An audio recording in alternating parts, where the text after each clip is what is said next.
Look at your phone, look at your pantry, look at the shoes on your feet. I hate to break it to you, but you're picking from a menu that was written before you were born. We're living in a world where 10 companies own almost everything you consume, from your breakfast to what you wear and to the music you listen to. Yes, you heard me right, 10 companies. One company owns your vision, and an algorithm in a windowless room in Palo Alto has already decided what your favorite song is going to be next Tuesday. Today on the show, we're ripping the variety sticker of the machine. We're talking about the genius of American capitalism, the death of the local soul, and why the free market is starting to feel like a gilded cage. You have the freedom to choose, as long as you choose one of their brands. Welcome back to the American Backdrop. If you want to see how policies, culture, and money affects your life, you're in the right place. Don't forget to subscribe. If this episode hits a nerve, share it with someone who you think needs to hear it. Let's get into it. All right, let's get into the weeds. If you think I'm just being cynical, let's look at the math. We live in a world that screams variety at us from every billboard. But if you peel back the sticker, the math is a ghost story. Think about the Big 10.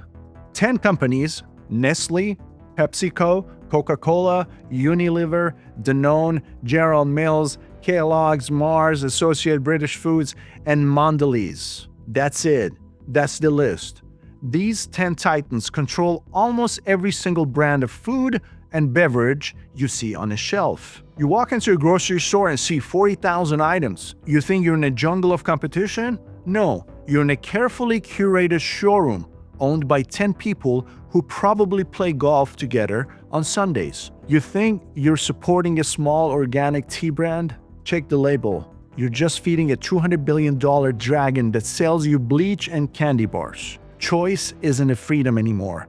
It's a branding strategy. It's not just the food. Look at your face. You walk into a sunglass shop, you see Ray-Ban, Oakley, Persol, and Prada. You think, I've got options. No, you don't.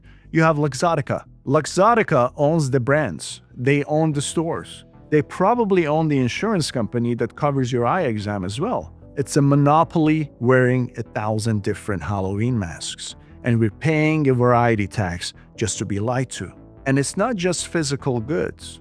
Let's talk about the digital cage. You go on Spotify or Netflix, you're presented with a recommended for you list. We tell ourselves we're discovering art, but we've actually just outsourced our taste to an algorithm designed by a guy in Silicon Valley who probably hasn't seen sunlight in 3 weeks. We're being fed a diet of whatever's cheapest for the platform to stream. If the computer knows you'll stay on the app for 10 more minutes by listening to a song that sounds exactly like the last one, it's going to play it. We've stopped being explorers and started being cattle. We aren't choosing what we like. We're choosing from a pre-approved list designed to keep us from turning the screen off. Discovery is dead. Retention is the new god. Now stop. Take a breath. I'm heated, but I'm not a fool. We have to talk about why this happened, because this isn't just a horror story. This is a result of the most powerful economic engine ever built, capitalism. The reason these Big 10 exist, because they won. They played the game of the American dream and they hit the jackpot. They figured out how to get a gallon of milk, a fresh loaf of bread to a corner store in the middle of desert for $3. That is a miracle of logistics. That is the value of scale. The capitalist spirit says, if you can do it better, faster, and cheaper, you deserve the market. That drive has pulled millions out of poverty.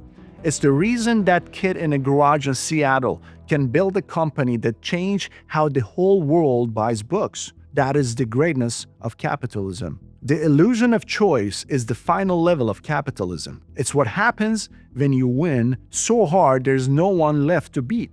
We can't hate the players for winning the game we all agreed to play. But here's the tension.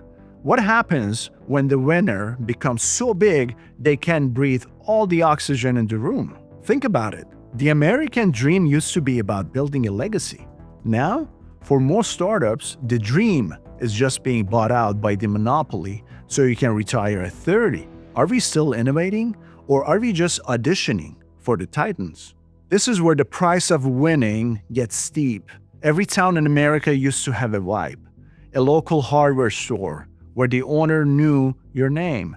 A local diner with a recipe you couldn't find anywhere else. But now, every exit on the I-5 looks exactly the same. The same 5 fast food chains, the same big box retailers. We've traded the soul of our neighborhoods for the convenience of knowing exactly how a burger should taste, whether we're in San Diego or Portland. America used to be a patchwork quilt of local flavor. Now, it's a giant beige franchise. We traded our neighborhood's livelihoods for a 24-hour drive-thru and a false sense of efficiency. We didn't just buy a product, we sold our town's pulse.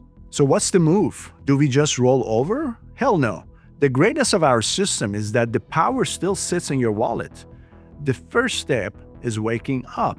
Stop looking at the logo and start looking at the parent company. Buy the real stuff. Support the woman on the corner who owns a shop, even if it costs $3 more. That $3 isn't a price hike. It's an investment in your autonomy. The only way to break the illusion of choice is to make an inconvenient one.